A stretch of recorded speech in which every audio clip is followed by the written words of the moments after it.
Hello students, clear solution online YouTube চ্যানেলে তোমাদের প্রত্যেককে স্বাগত। তো আজকে আমরা আলোচনা করব জিকে পর্ব নাম্বার 3। তো এর আগে আমরা দুটো পর্ব আপলোড করে দিয়েছি। যারা দেখোনি দেখে নেবে। Upcoming WBP, KP, school service, group C, group D, railway থেকে শুরু করে যাবতীয় সমস্ত পরীক্ষার জন্য কিন্তু এই সেট বা এই পর্বগুলো ভীষণ হেল্পফুল হতে চলেছে তোমাদের। তো প্রত্যেককে বলব ভিডিওটি শেষ অবধি দেখার জন্য। আমাদের আজকের ফার্স্ট যে কোয়েশ্চেন রয়েছে, নিচের কোন অঞ্চলটি টোডা উপজাতি আদি নিবাস। মানে টোডা উপজাতি আমরা কোথায় দেখি? কুমায়ুন পাহাড়, নীলগিরি পাহাড়, খাসি পাহাড় আর হচ্ছে গাড়োয়াল পাহাড়।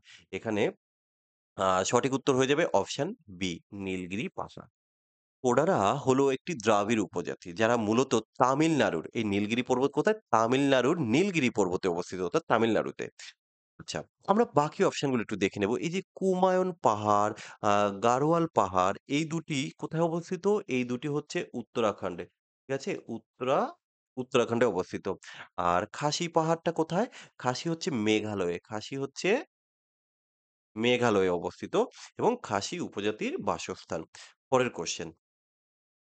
কি আছে? 'Letter from a father to his daughter' বইটি কে লিখেছেন?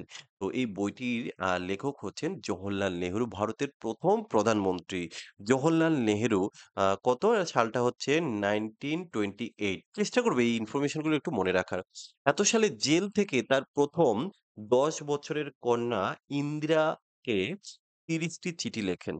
যা পরে বই আকারে প্রকাশিত হয়। অর্থাৎ গান্ধীজি জেলে থাকাকালীন জওহরলাল নেহরু জেলে থাকাকালীন এগুলো লেখেন, যেটা পরে বই আকারে প্রকাশিত হয়। আচ্ছা, আ আমরা বাকিগুলো একটু জানার চেষ্টা করব যে মহাত্মা গান্ধীর লেখা কিছু একটা বই, যে 'the history of my experience with truth'. কি বললাম? 'The story' 'the story of my experience'. Experiment, ঠিক আছে? Experiment with truth. তো এই জিনিসগুলো একটু খেয়াল রাখবে। শুধুমাত্র এমসিকিউ পড়লে তো হবে না, তাই না? আচ্ছা, এস রাধাকৃষ্ণন কে ছিলেন বলো তো? এস রাধাকৃষ্ণন হচ্ছেন ভারতের ২য় রাষ্ট্রপতি।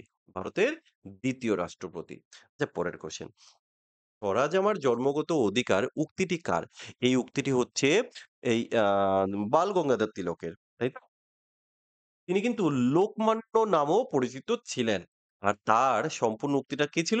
স্বরাজ আমার জন্মগত অধিকার এবং আমি তা অর্জন করবই। এই স্লোগানটি ভারতের স্বাধীনতা সংগ্রামকে কিন্তু অনুপ্রাণিত করেছিল। আর মহাত্মা গান্ধীর একটা উক্তি আশা করি তোমাদের মনে আছে, যে করেঙ্গে ইয়া মরেঙ্গে। ঠিক আছে? গোপাল কৃষ্ণ গোখলে কে ছিলেন বলো তো? আ গান্ধীজির রাজনৈতিক গুরু হিসেবে তিনি পরিচিত ছিলেন বেশি। Next question. Gregor Johann Mendel নিচের কোন উদ্ভিদ ব্যবহার করে তার সংকরায়ন সম্পর্কিত পরীক্ষা করেন? আমরা জানি গ্রেগর জোহান মেন্ডেল মটর গাছের উপর কিন্তু তার পরীক্ষা করেছিলেন। গ্রেগর মেন্ডেলকে বংশগতিবিদ্যার জনক বলা হয় এবং তিনি তার পরীক্ষার জন্য মটর গাছ বেছে নিয়েছিলেন। মটর গাছকে কেন নিয়েছিলেন? কারণ মটর গাছের সহজলভ্যতা, দ্রুত বংশবৃদ্ধি এবং সহজেই করা যায়। এই বৈশিষ্ট্যের জন্যই কিন্তু তিনি মটর গাছকে নির্বাচন করেছিলেন। আচ্ছা, আমরা নেক্সট কোয়েশ্চেন এ যাবো। দেখো যেখানে এক্সপ্লেনেশন দরকার সেই জায়গাগুলো আমি বলে দেওয়ার চেষ্টা করছি। এলিসা নিম্নলিখিত কোন রোগ শনাক্ত করতে ব্যবহৃত হয়? এলিসা হচ্ছে এইডস রোগ। এই এলিসার কিন্তু একটা ফুল ফর্ম আছে, পরীক্ষায় চলে আসতে পারে। এনজাইম লিংক ইউবিনোস এন অ্যাসে, ঠিক আছে? কি একটু লিখিয়ে দিচ্ছি। এনজাইম এন এনজাইম লিংক ঠিক আছে? ইমিউনো ইমিউনোনোস ইমিউনোসবেন্ট অ্যাসে।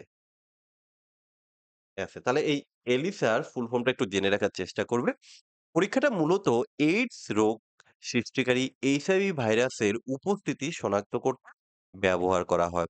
আর এই যে টাইফয়েডের জন্য কি? উইডাল টেস্ট, WIDAL, এই উইডাল পরীক্ষা করা হয়। কিসের জন্য? না, টাইফয়েডের জন্য। আচ্ছা, নেক্সট। গণপরিষদের ১ম অধিবেশন কবে অনুষ্ঠিত হয়? তো ভারতীয় সংবিধান রচনার জন্য গঠিত পরিষদের ১ম সভা 1946। তারিখটা কত? 9 ডিসেম্বর। 9 ডিসেম্বর দিল্লিতে অনুষ্ঠিত হয়েছিল। আর এই সভার ১ম যে অস্থায়ী সভাপতি ছিলেন সচ্চিদা নন্দ সিনহা। ঠিক আছে? আর পরে ডক্টর রাজেন্দ্র প্রসাদ স্থায়ী। ডক্টর রাজেন্দ্র আচ্ছা, রাজেন্দ্র প্রসাদ। প্রসাদ হচ্ছেন স্থায়ী সদস্য। তো এগুলো একটু খেয়াল রাখার চেষ্টা করবে। কেমন? বিখ্যাত উপন্যাস 'প্রাইড অ্যান্ড প্রিজুডিস' কার লেখা? এটা হচ্ছে আ জেন অস্টিনের লেখা। একজন বিখ্যাত উপন্যাসিক। ঠিক আছে? আচ্ছা, এটি ইংরেজি সাহিত্যের অন্যতম জনপ্রিয় একটা রোমান্টিক উপন্যাস। যা এলিজাবেথ বেনেট এবং মিস্টার ডার্সির গল্পে গল্পটা ওখানে বলা হয়েছিল। আর লিও টলস্টয়ের লেখা কিছু বিখ্যাত উপন্যাস রয়েছে যেটা আমরা হয়তো প্রত্যেকে জানি। 'ওয়ার', 'ওয়ার অ্যান্ড' বাংলাতেই লিখে দিচ্ছি 'ওয়ার অ্যান্ড পিস' এটা হচ্ছে নিউ টলস্টয়ের লেখা। আর চার্লস ডিকেন্সের লেখা হচ্ছে বিখ্যাত উপন্যাস 'অলিভার টুইস্ট', 'অলিভার' ঠিক আছে? 'Oliver Twist'. তাহলে 'অলিভার টুইস্ট' কার লেখা? চার্লস ডিকেন্সের লেখা। আর 'টুইস্ট' ও আরেকটা আছে 'Tale of Two Cities'. 'Tale of Cities' এগুলো হচ্ছে চার্লস ডিকেন্সের অস্টিনের লেখা। ঠিক আছে? সরি চার্লস ডিকেন্সের লেখা। আ এফআইআর আমরা প্রায় শুনি এফআইআর। তো এফআইআর এর ফুল ফর্ম টা কি? এফআইআর হচ্ছে first information report. First information report. ঠিক আছে? এফআইআর টা কি? কোনো অপরাধমূলক ঘটনার বিষয়ে পুলিশকে ১ম এ যে লিখিত তথ্য দেওয়া হয়, তাকেই আমরা কিন্তু এফআইআর বলছি বা এফআইআর এর ভিত্তিতেই পুলিশ কিন্তু তদন্ত শুরু করে। আচ্ছা, আমরা নেক্সট যাব। অরণ্যের অধিকার এর রচয়িতা কে? তো অরণ্যের অধিকার সাহিত্যিক ও সমাজকর্মী মহাশ্বেতা দেবীর লেখা একটা বিখ্যাত বাংলা উপন্যাস। ঠিক আছে? আর এই উপন্যাসটি আদিবাসী নেতা বিরসা মুন্ডার জীবন ও সংগ্রামের উপর ভিত্তি করে লেখা। তাহলে এই অরণ্য অধিকার কিসের? আশা করি বুঝতে পেরেছ। আর এই বইটির জন্যেই কিন্তু তিনি 1979 সাহিত্য একাডেমি পুরস্কার পেয়েছিলেন। কি একাডেমি পেয়েছিলেন? সাহিত্য একাডেমি। তাহলে এখান থেকে তোমরা এটাও কিন্তু জেনে গেলে। একাডেমি পুরস্কার পেয়েছিলেন। আচ্ছা, আর আশাপূর্ণ দেবী তার একটা বিখ্যাত যে উপন্যাস সেটা হচ্ছে কি বলতো? 'প্রথম প্রতিশ্রুতি'। 'প্রথম প্রতিশ্রুতি' আশাপূর্ণ দেবীর লেখা। আমরা চলে যাব পরবর্তী কোয়েশ্চেন 10 আচ্ছা, নিম্নলিখিত কোনটি রক্তের জমাট বাঁধার জন্য সাহায্য করে? ভিটামিন কে রক্ত চঞ্চনে বা রক্ত জমাট বাঁধতে আমাদের বিরাট ভূমিকা পালন করে। তো ভিটামিন কে হয়ে যাচ্ছে। আর এই ভিটামিনটি যকৃতে প্রথমবিন নামক প্রোটিন তৈরিতেও কিন্তু সাহায্য করে, যা রক্ত জমাট বাঁধার জন্য ভীষণভাবে প্রয়োজন। আচ্ছা, ভিটামিন এর কাজ কি? ভিটামিন এ হচ্ছে দৃষ্টিশক্তির জন্য প্রয়োজন। ভিটামিন ডি কি? তোমরা জানো হাড় গঠনের জন্য প্রয়োজন। আর ফলিক অ্যাসিড রক্তকণিকা তৈরি করতে আমাদের সাহায্য করে। নেক্সট কোয়েশ্চেন নিচের কোনটি জামাকাপড় ড্রাই ওয়াশ এ ব্যবহৃত হয়? জামাকাপড়ের ড্রাই ওয়াশ এর জন্য আমরা কি ব্যবহার করি? না, আ কোথায় আছে? এখানটায় কার্বন টেট্রাক্লোরাইড ব্যবহার করা হয়। এই ড্রাই ওয়াশিং বা ড্রাই ক্লিনিং এ কার্বন ক্লোরাইড নামক রাসায়নিক দ্রাবক হিসেবে কিন্তু ব্যবহার করা হয়। আর তবে হ্যাঁ, এটা মানবদেহের জন্য বিষাক্ত হওয়ায় বর্তমানে এর ব্যবহার কিন্তু নিষিদ্ধ করা হয়েছে এবং এর পরিবর্তে কি ব্যবহার করা হচ্ছে? পাই পারক্লোরোইথিলিনের মতো নিরাপদ কিছু আ কেমিক্যাল ব্যবহার করা হচ্ছে। ঠিক আছে? নেক্সট কোয়েশ্চেন আমরা যাব।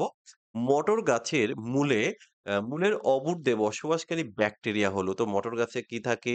না আমরা জানি রাইজোবিয়াম থাকে। এই রাইজোবিয়াম নামক ব্যাকটেরিয়া শিম্ব গোত্রীয় বা মটর জাতীয় গাছের মূলে গুটি বা অভুদ তৈরি করে, বাস করে।